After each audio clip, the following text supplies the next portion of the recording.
Local press, investigating the disappearance of a Michigan woman in the Bahamas, has gained access to several private messages. Communications that Lynette Hooker sent to a close friend. In those texts, a dark history is discussed: choking and violence. Threats to throw her overboard in the middle of the ocean. Even when he attacked his own daughter, Lynette had to cover the legal expenses of the criminal trial. She paid his lawyers while he was trying to get his job back. Not every story begins with irrefutable evidence. Sometimes it all starts with a mother. A woman who stayed silent for 25 long years, until a single moment forced her to speak. What she confessed wasn't just pain. It was the flip side of a life the world thought it knew perfectly, but that in reality no one understood. On the surface, Lynette Hooker had it all. An idyllic existence, sailing on the open sea. A solid marriage put on display before thousands of followers on her Sailing Hooker page. But when the camera turned off, reality was something else. A truth that nobody noticed. Until April 4th, 2026 came around, and the story changed forever. Lynette went into the water and simply didn't come back. No cries for help, no coherent explanation, just a story that didn't answer the most important question. Was it really a chance accident, or the outcome of something that had been brewing for years? If you're still listening to this, it's because you already sense it. This case isn't as simple as it seems. Stick around, because what's coming could shatter everything you thought you knew about this mystery. In front of the lens, everything looked exactly like the life people dream of having for themselves. For years, Lynette Hooker made us part of her journey across the ocean. It didn't feel staged, but like a real journey. An adventure unfolding before the eyes of thousands of people who followed her. Her videos weren't in a rush. No unnecessary urgency. Calm waters, a steady course, and a life that seemed to be put together with complete care piece by piece. The details said it all. That way of working as a team on deck. Repairing, painting, adjusting things always side by side. They were a team, not just a couple. There was laughter, shared stories as they hopped from one coast to the next. From Texas to the shores of Florida, then down toward the deep blue of the Caribbean. It felt authentic. No staging, no forced poses.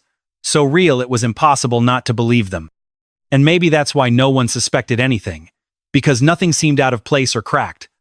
Even at the end, shortly before everything fell apart, that facade of perfection was still there intact. Her last posts kept the same steady rhythm. The same tone as always. That strange sense of absolute control. You could see a woman relaxed in the water, present, not a trace of fear, not a single sign that there was any inner conflict. Beneath the surface, there wasn't a single crack showing. And that's exactly what makes this whole thing so impossible to understand. Because today, looking back, people aren't just asking what happened that night anymore. The question has changed. Something much deeper. How is it possible that a life that radiated so much peace and stability could vanish from one moment to the next? At that moment, nothing seemed out of the ordinary. But sometimes it's right there in the calm where the tragedy really begins. Brian Hooker claims everything changed in the blink of an eye. They were in a small dinghy. A short ride routine. Nothing out of the ordinary. One of those ordinary moments you don't even bother to film. And suddenly Lynette ended up in the water. According to him, there was no drama, no warning. He had no time to react. And in that same second, the motor key dropped to the bottom with her.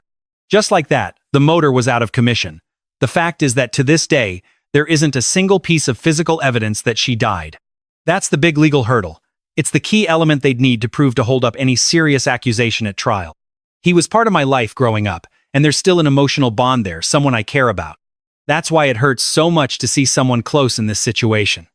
I'm haunted by the thought that I could have done something different to prevent this. My only job, my only real purpose was to protect her. And that didn't happen. I failed at my mission. But now I'm going to keep looking for her. I'm going to take care of her in the only way I have left. What came next, according to his account?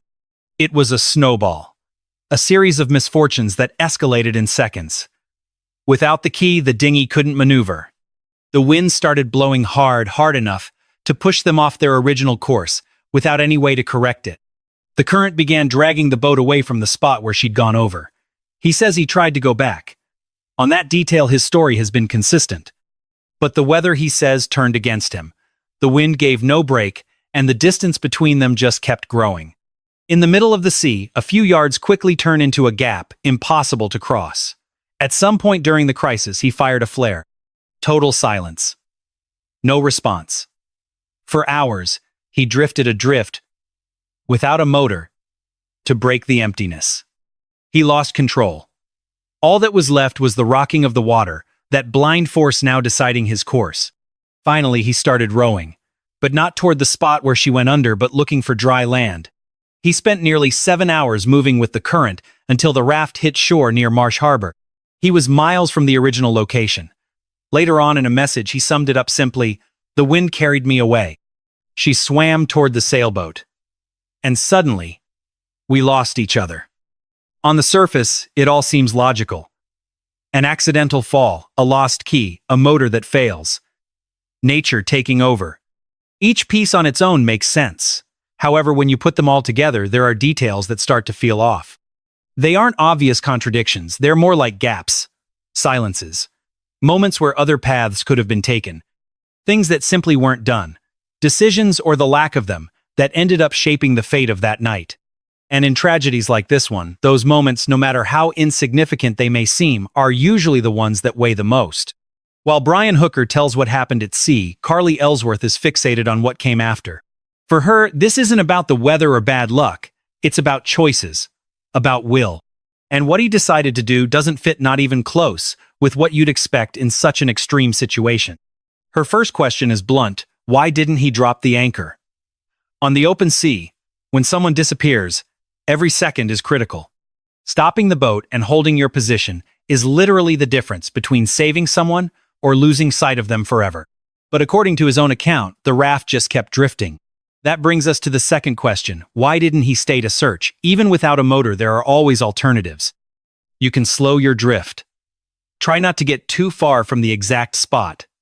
Focus only on that last sighting. Instead, the gap grew huge. The distance wiped out visibility, and on the ocean, if you can't see anything, you've got nothing. Then comes the third question, the one that for Carly changes everything.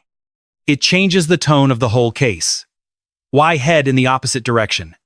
Not toward where Lynette fell into the water. Not even toward the sailboat they'd come from. He moved away. He let himself be carried by the current until he ended up rowing toward the coast. This isn't a minor detail for her. Because the direction you take isn't just geography. It's a statement. It reflects intent. If the person I love falls into the sea, she said, I don't leave. I stay there. Even if I can't reach them, I stay. It's not a direct accusation, but it is a painful truth. It marks a line between instinct and facts. And for Carly, that line is impossible to ignore. But her suspicions don't end at sea. They reach all the way to the exact moment she got that first call, when it all became real. He's spoken in front of the cameras about his wife, only twice, and finally, without lawyers running interference. I can't understand it. I know what he's like. You know I can't wrap my head around it. I just don't get it. Donna Hooker says she's devastated by everything that's being said about her stepson. And that they arrested him while he was helping the police. She says it was traumatic. She describes him as someone terse, controlled, almost too calm. There was no urgency in his voice, no panic, not a trace of that emotional weight a tragedy like this demands. Just facts. They found the raft, not Lynette. And just like that, he hung up the phone. That moment stuck with Carly. Because in a crisis, you don't just pass along information. You project what you feel. And when that emotion doesn't show up, the emptiness says a lot. It doesn't clarify things. It opens new questions instead. Together, these fragments don't deliver a verdict. They don't prove there was dark intent, nor do they reveal the absolute truth. But they accomplish something just as important. They shift the focus. We're no longer just looking at the accident, but at the behavior surrounding it. To figure out what might have happened that night. Investigators didn't stop at the words. They analyzed the environment. Because at sea, the weather runs the show. The reports say the wind that afternoon was blowing between 18 and 22 knots. Enough force to push a boat off course in seconds. The waves, according to the calculations, were around 3 feet high. They weren't extreme conditions for the ocean, but enough to ruin visibility and balance on such a small boat. Then there was the light. The darkness didn't come on slowly. It just dropped. Within minutes, the horizon would have vanished, leaving only shadows rocking and total uncertainty. Under such a scenario, according to the experts, someone in the water can disappear from sight almost immediately. And it's not because they drift too far, it's that the human eye simply loses any point of reference. The surface shifts. The swell rises and falls rhythmically. And in seconds, a silhouette becomes impossible to make out. It blends in with the surroundings. Looking at it purely from the environmental angle, this piece of the account is pretty believable. A sudden stumble, losing eye contact, a quick separation driven by wind and tide. It happens, and when it does, rescue becomes almost impossible. But even so, the weather conditions don't explain everything.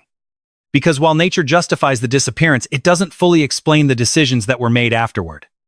The wind drags boats, the waves blur the view, the total darkness swallows distances. But the elements don't make decisions. They don't set the course to follow. They don't explain why someone acted one way and not another. That's when we stop looking at the ocean and focus on what came next. Because even in situations shaped by nature, the human response is still what really matters. If that night at sea planted doubts, the past is what explains why those questions persist. Because long before April 4th, there were already people who had witnessed the other side of this relationship. And their testimonies, despite coming from different places, start to line up in a way that's impossible to ignore. For Carly Ellsworth, Lynette's daughter, the distress didn't start with her mother's disappearance. It had been building up over time. She describes a bond that in her eyes wasn't always a safe place, nor always stable. There were episodes, she says, where the arguments escalated well beyond simple words. Moments when they turned physical. She recalled hearing about situations where her mother felt genuinely threatened. Moments where control shifted hands. In one of her accounts, she mentioned behaviors that included physical restraint. There were even accusations that Lynette was choked during an altercation. We're talking about extremely serious statements. And for Carly, these weren't isolated incidents. It was all part of a much bigger pattern. A pattern that made accepting the events of that night as simple coincidence almost impossible. Her mother, Darlene Hamlet, offered a different view. A perspective forged after years of careful observation. She didn't focus on a single incident. She described a toxic cycle. According to Darlene, the couple went through recurring stages. Separation, coldness, and then the inevitable return. Over and over, the same vicious circle. She remembered well the periods when Lynette would leave only to come back months or even years later. Always with the hope that this time would be different. Always trying to rebuild what was already broken. However, from her point of view, the internal dynamic between them never really changed. Darlene also mentioned times when Lynette would show up with visible signs that something terrible had happened. Marks that raised alarms. Details that never reached a police station but that stayed etched in memory. In one specific case, she described, Lynette confessed that she had been physically restrained during a violent confrontation. To Darlene, none of this was hallway gossip. They were vivid memories, personal, painfully real.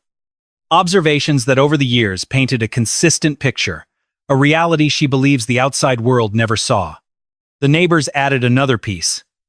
Jordan Pence, one of them, described their day-to-day life as extremely tense at times. He spoke of disputes that could be heard or felt from the outside. Arguments that frankly weren't insignificant in any way. Episodes that felt endless, loaded with an emotionally suffocating atmosphere. While he didn't claim to have seen violent acts with his own eyes, his testimony reinforces the idea that conflict was routine. It was part of the air they breathed. But then we come across the official record from the authorities. In the year 2015, police came to the couple's home in Michigan after a domestic incident was reported. Both admitted that there had been a physical altercation. However, each gave a different version of what had happened. At that time, no visible injuries were officially documented, and no charges were ever filed. At least from a strictly legal standpoint. Officially, the case ended there. But when you look at it, alongside the accounts from family and neighbors, the story becomes something very different. It's no longer a conclusion, but just another data point in the system. A piece that fits perfectly into a much broader and darker pattern. Let's be clear, if we put all these perspectives together, we don't get absolute certainty.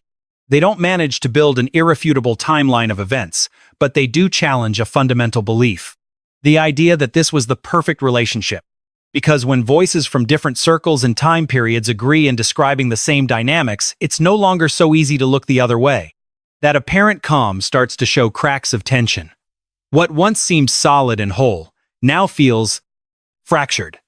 And that shift in perspective could be the deciding factor. Not just to understand the past, but to figure out what happened afterward. This is where two parallel versions of the same bond emerge. One that the world saw on the surface, and another that, according to Lynette's inner circle, was never fully visible. To the outside world, the story was flawless.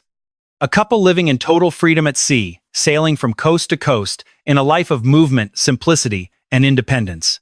On their project's social media, that image was constant. You could see them working side by side. They laughed together. They built a facade of stability that many from a distance came to envy. But underneath that polish, another reality was quietly taking shape. One marked by pressure, not by freedom. Not by equality, but by a complete imbalance. What her family members and people close to her describe is an exhausting cycle of conflicts and constant separations. They speak of moments of suffocating control and behaviors that frankly were raising every red flag. It was two stories happening at the same time, one for the audience and another endured in the strictest privacy. And understanding the distance between those two realities may be the master key to understanding this case. Because when a couple projects one image to the world and lives a very different one behind closed doors, a void is created. A chasm where the rawest details can stay hidden.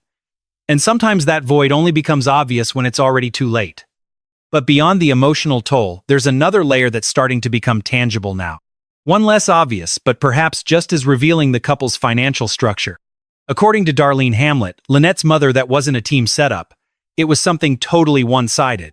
She claims that for years Lynette carried the responsibility for almost everything, including day-to-day expenses. The boat repairs, the gear needed to survive at sea, and even the costs of his legal proceedings. The pattern, according to the accounts, was always the same. When money was short, Lynette put it up. If stability was needed, it came from her. Meanwhile, Brian's income, according to these accounts, was erratic and scarce. And a large part of that money was diverted to obligations outside the couple or commitments from his past life. This created a brutal imbalance. It wasn't a moment in time. It was a constant. Month after month and year after year, that asymmetry became the very foundation of their life together. From the outside, the life they built looked shared. But for those who truly knew Lynette, the support holding it all up was not, and that difference is crucial. In cases where no definitive physical evidence exists, investigators tend to look for answers elsewhere. The motive and the financial pattern. Those long-term measurable behaviors are what help reveal the truth. This doesn't give us final answers, but it does change the questions. Because when someone carries the weight of a relationship for decades, economically, emotionally, and structurally, the way we view that bond changes completely. And a question arises that becomes impossible to ignore. If that support suddenly disappeared, who would be hurt the most? And who might stand to benefit? Looking back, there's a previous chapter that investigators and analysts keep going over again and again.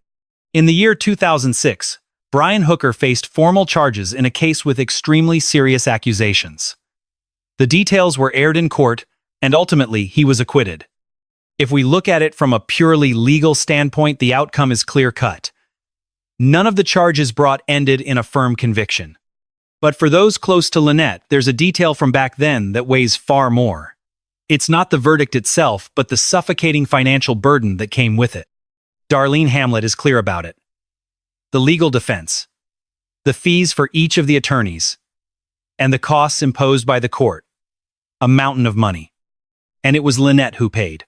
All of it. Every cent of the associated expenses came out of her pocket. This detail isn't small, since it fits a pattern of behavior we already know well. When financial pressure hit, Lynette was the one who absorbed it. If the household needed stability, she was the only pillar holding it up. Over the years, that role stopped being something temporary. It became the very structure of the relationship, its invisible foundation. Looking at this history doesn't establish direct guilt, of course. But it does make clear a power dynamic that seems to carry all the way into the present day. And today, the focus is no longer on the past, but on a criminal investigation that's burning hot. After Lynette's disappearance was reported, Bahamian authorities didn't waste any time bringing Brian Hooker in to answer questions. He was taken into official custody over very serious suspicions tied to the strange circumstances surrounding her disappearance. However, it's crucial to make a distinction. As of this minute, no formal charges have been filed against him. The detention is a tool. It allows investigators to look for cracks in the testimonies, tie up loose ends, and decide whether there's enough weight to go to trial. His legal defense has already spoken out. They deny any kind of wrongdoing and claim that Brian is fully cooperating with local police. Meanwhile, the scope of the investigation has become much more ambitious. They're no longer sticking with just one version of what happened. Right now, they're dissecting the case layer by layer.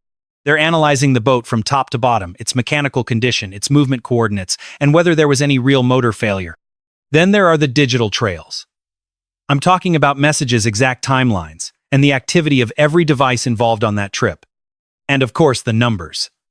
Bank records, cash flows, and the insurance policies that could be a key piece of this puzzle. In scenarios where the sea swallows up the physical evidence, these cold, hard facts become the heart of the search for the truth.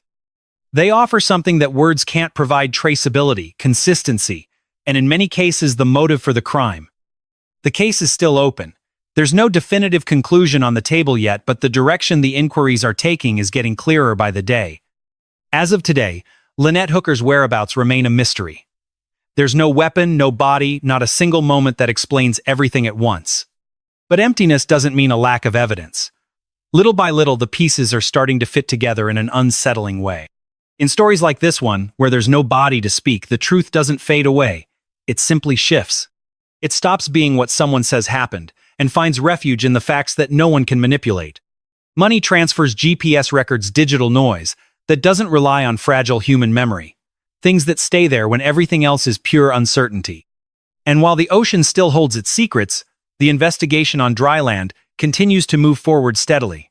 Quietly, methodically, Lynette's family refuses to take a step back. They're still there, asking, pushing, searching for answers. In cases as complex as this one, justice is almost never immediate. But when it does come, it's built on solid evidence, not on mere assumptions. That's where the hope lies. Not in internet theories, but in the fact that the search is still alive and active. Every small detail is being examined, because the truth, no matter how much it hides at the bottom of the sea, has not been abandoned.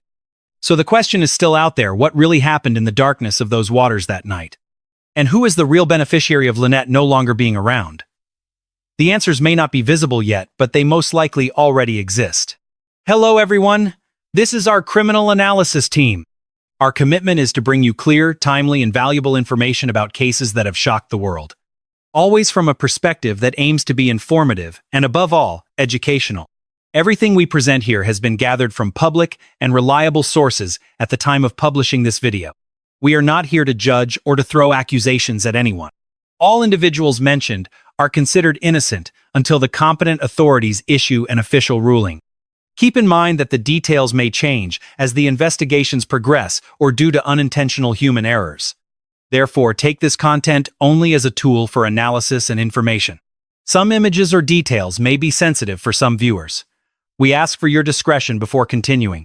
If you value this kind of in-depth analysis, we invite you to subscribe so you don't miss our next content.